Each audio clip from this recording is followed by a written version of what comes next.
What's up? It's your girl Tawanda from Fitness to Fiction, and tonight I have a little treat for you. So, are you listening? I have a story to tell you. Everybody likes stories. I know you like stories. Stop tripping saying you don't like stories. So, tonight I am going to read the first chapter of my debut novel, The Secret and Lies of Mystic Cove. I hope that you like it. Please leave a comment. Let me know how you like it. So, here we go. Chapter 1. Return to the Cove. Tianda Mitchum sighed as she checked her watch for what must have been the 50th time since she landed. Natalie, her lifetime friend, was never on time, so why should she expect this time to be any different? She envisioned the many excuses that Natalie would cook up to bolster her tardiness, such as her dog got sick, even though she didn't have a dog, or she would say something like, Tia, I broke 2 of my favorite nails, and I needed a minute to regain my composure. This made Tia chuckle to herself, as she remembered just how vain her friend was. The two of them had fallen out a couple of years ago over Tia's decision to leave Mr. Cove, and it wasn't until recently that they rekindled their friendship. Although it was still on probation, Tia promised herself that she would work hard to let go of the past and start anew. This was a brand new day. Tia was aware that her bestie had finally arrived when the sound of blaring music nearly blew her eardrums out. The booty-shaking hip-hop music poured out of Natalie's brand new Tahoe as she made her way to the pickup zone. Natalie tended to be very flashy, even though she didn't need to be, because everyone in town knew that her family was loaded, and they ensured that no one ever forgot it. She was a Johnston, one of the elite families of Mr. Cove, another fact that no one in town was able to forget. Natalie pulled up to the curb, seductively stepped out of her truck, then raced over to embrace Tia, who was looking more gorgeous than she could ever remember. OMG, Tia, you look amazing, Natalie gushed as she squeezed her best friend tightly. OMG, so do you. As always, Tia replied sarcastically as she burst into laughter and returned the embrace. Natalie could have easily been a swimsuit model, with her perfect body, beautiful face, and long flowing hair to match. Her family claimed to have been mixed with every nationality that there could possibly be, although she only claimed her Caucasian and Dominican ancestry. She was gorgeous, with her naturally tan complexion, warm hazel eyes, high cheekbones, plump lips, and not to mention curves that had been known to cause accidents.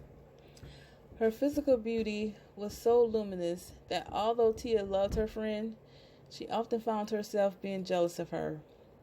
Really jealous.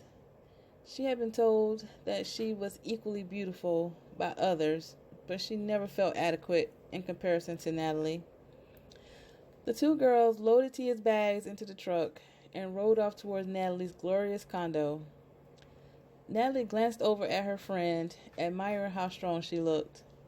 She missed Tia so much and hoped that this reunion would bridge the divide that had developed between them. I just can't wait for you to see my new place. It's on the beach, and I think you're going to love it, Natalie boasted. I'm sure that I will, Tia replied as she stared out her window, taking in the exuberant scenery. Natalie seemed a little off, and this pricked at her. Something was not right, and this put her on edge. It was early spring, and the cove was so breathtaking this time of year, with all its beautiful foliage and palm trees, but the most mesmerizing attribute was the astonishing clear blue water that surrounded its beaches. The water was so tantalizing that tourists became swept up in old wives' tales that it had mystical powers that seemed to never work for Tia. It had been years since her last journey home, because this place held nothing but painful memories for her. She lost both of her parents here, and she always felt suffocated by their loss whenever she returned. Her mother had been taken away by cancer, and 2 years later her father joined her after he became a casualty of Hurricane Drew. all because he was too stubborn to leave when ordered to evacuate. Her only known surviving relatives were her brother TJ, who was named after their father, Terrence Mitchum Sr., and their beautiful grandmother, Maybelle Victory, both of whom still lived on the island and hoped that Tia would return as well. Tia missed her family, but here, the memories of her parents haunted her dreams, so she traded beach life for city life in Savannah, where she had just landed her first opportunity as a fashion designer. This was her dream, and one of the few things that helped her to step out from under Natalie's shadow. Tia always played up her brainy side and didn't think that anyone ever noticed her physical beauty, but that couldn't have been further from the truth. She was just as beautiful, if not more so, than Natalie Johnston. She just never realized it. She became engrossed in her thoughts until they were interrupted by Natalie yelling out, "We're here!" Tia took one look at the building, and it just screamed Natalie. Her taste in the lush and fabulous hadn't changed a bit. The girls entered the condo, and Tia wasn't impressed. To have seen one of these fancy condos was to have seen them all. They all boasted the same plush carpets and overpriced decor. She was convinced that the wealthy of Mr. Cove all used the same interior decorator. I hoped that this wasn't his or her day job. The place was put together well enough, but as with all these extravagant dwellings, it lacked personality. Tia rolled her eyes as Natalie continued bragging about her fancy digs, and not wanting to hurt her feelings, pretended that she was in love with her new place as well. It was, after all, Natalie's first place. It was, after all, the first place that Natalie had ever purchased for herself, with her father's money, of course. "I can't believe that you will actually be here for 2 weeks, T. You and I are going to rule this island, just like back in the day. I really wish that you would stay here. We have so much to catch up on," Natalie protested as she continued the grand tour. "I would love to stay with you, Nat, but it would be rude, not to mention hurtful, if I didn't stay with Maybelle. I'm so happy that we're speaking again, but I really need to spend time with my family. I hope that you understand," Tia replied. Natalie didn't respond, and Tia could sense her uneasiness, and that was so unlike her. Natalie Johnston simply did not get unnerved, and that put Tia more on edge. "This was fun and all, but we had better get going, Nat, or Maybelle will be putting an APB out on me," Tia joked. Natalie pretended not to hear Tia and continued moving awkwardly through the house until a male's voice yelled out, "Hey baby, are you here?" Tia knew that voice all too well, and it caused her heart to sink into the pit of her stomach. It was Tia's high school crush, Tavion Pierre Dees, or Tay for short. She had been head over heels in love with this boy from the time they were in the 7th grade up until her sophomore year of college, when she finally outgrew him and let the remnants of her feelings that she had been clinging on to fade just like the sunset on a winter evening. Much like Old Man Winter, all of her thoughts of him had become cold. This was an unexpected turn of events, which Tia wasn't prepared to handle. Natalie quickly ran into Tay's arms and greeted him with a long, passionate kiss. He wasn't expecting this sudden show of affection, but he welcomed it. It had been a long time since she had greeted him in this way, and he really missed those days. "Babe, I have a surprise for you," Natalie exclaimed, giving him another peck on the lips before heading toward the dining room. She went in search of Tia, who had slipped out onto the balcony to get some fresh air. Tia tried to calm herself to prevent assassinating the condo's occupants. She fought to stay her emotions because the last thing she wanted was for these two assholes to see her crack up.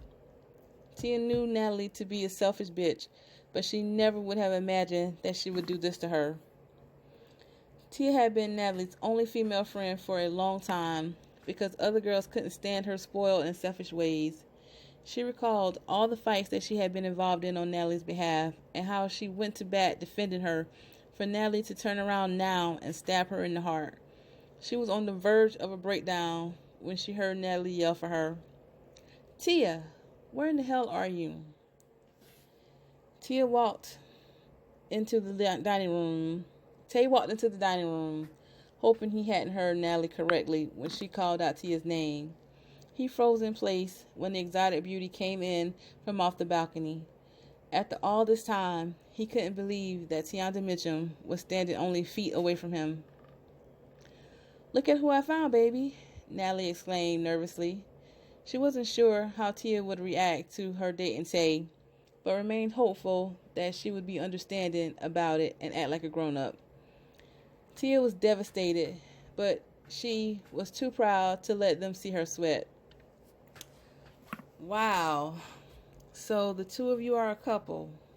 When did this happen?" Tia queried. "It only happened after you decided you didn't want my friendship anymore," Natalie replied. "I see. Well, I guess you needed someone to put up with all your bullshit," Tia snapped. Natalie could tell that Tia was angry, and this hurt her.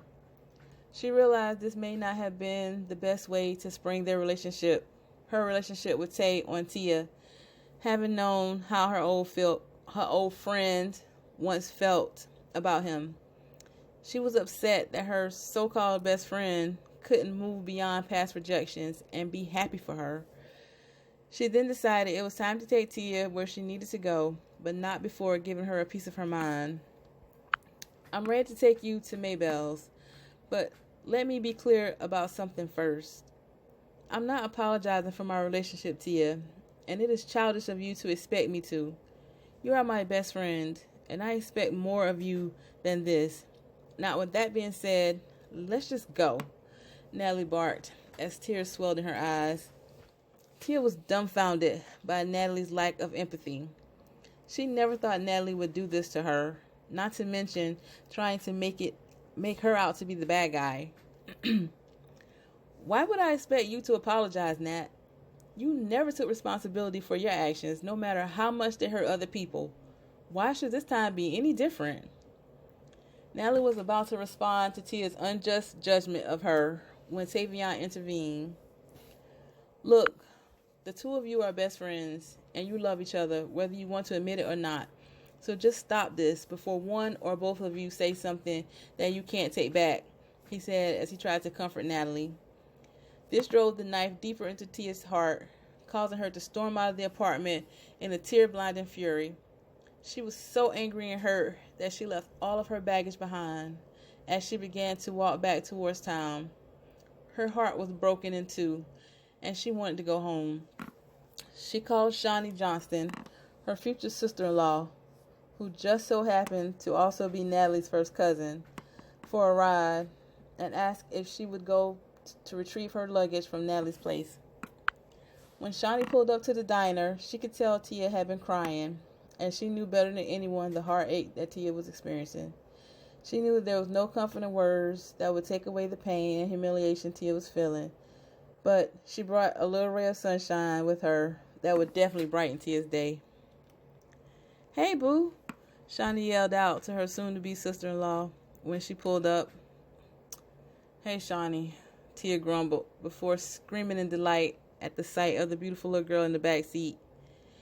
Tia jumped into the back seat and immediately began showering the little angel with kisses while repeatedly saying just how much she loves her. The precious tot squealed with joy and returned every kiss she received. Shawnee smiled as she witnessed this beautiful reunion and drove away towards Branchville Lane, where she knew a very impatient Maybelle was awaiting their arrival.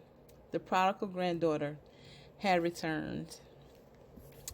So this is chapter 1 of The Secret and Lies of Mystic Cove. It is the first novel in the Mystic Cove series. I hope you guys enjoyed it. I know I had a couple of trip-ups. Please let me know what you think. I'm looking to do more of these from this book, as well as my second novel, Devil's Diary, which is part 2 in this series. So let me know what you think. Let me know if you would like to hear more from this book. I hope that you guys, I hope it will pique your interest, that you will want to go read the whole thing. And let me know, for those who have read Mystic Cove, have read The Devil's Diary, please, please, please, I beg of you to leave a review on Amazon. I will be posting the reviews on my website and on my like page, my Facebook like page. So please leave your reviews so that I can show everyone that you actually like my stuff. I'm back in the referendum.